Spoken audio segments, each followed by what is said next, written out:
I give a lot of credit to becoming a brother to the influence of my family.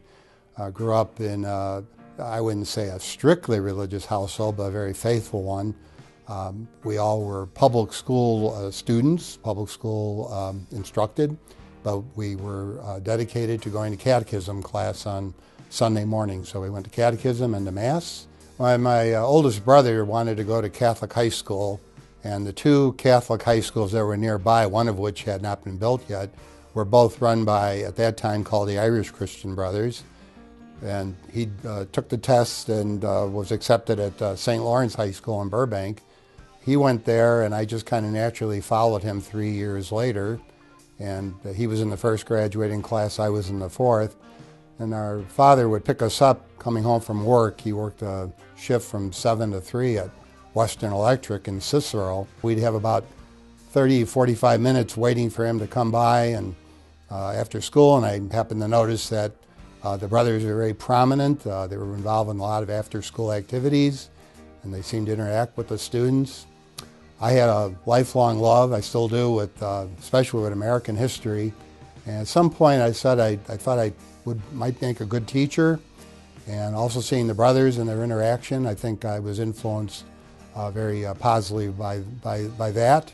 And I think particularly though, a story that had a big influence on me was just before I started high school, I contracted rheumatic fever, and I was not able to attend school for the first 2 months. But one of the brothers, Brother Noel T. Murphy, was a friend of my family, and he came over to our house a couple of days a week to tutor me in English and Latin and mathematics, and I think that really his selflessness really made a big impression on me, and felt this is what I wanted to do with my life.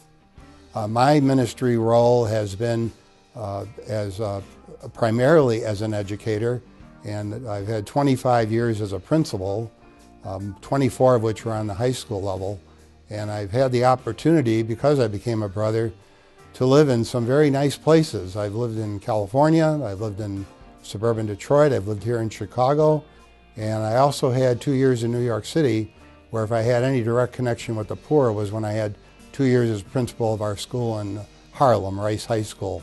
So those are both, got to meet a lot of different types of people and make a lot of contacts, and I've been able to stay in touch with a lot of people as a result, and some wonderful stories I've heard, and some of which they've attributed to the influence of the brothers upon their lives. We're often confused with priests. I'm not ordained. I do take vows of poverty, chastity, and obedience, live in a religious community, and I'm not, I hate to say it this way, but I'm not tied down with the responsibilities of being a priest. I've been able to share my time with people and address a number of different situations as a result.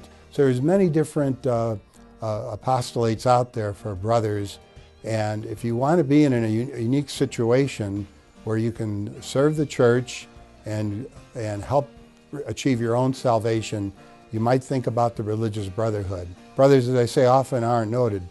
And one of our brothers was asked one time, "What are you?" And he says, "We're fools for Christ's sake." And when you think about it, you know, that's often an expression that's used in frustration. But it does explain it, that oftentimes because of things we've been asked to do, we come across as being countercultural, but willing to do it on behalf of Jesus and the kingdom of God.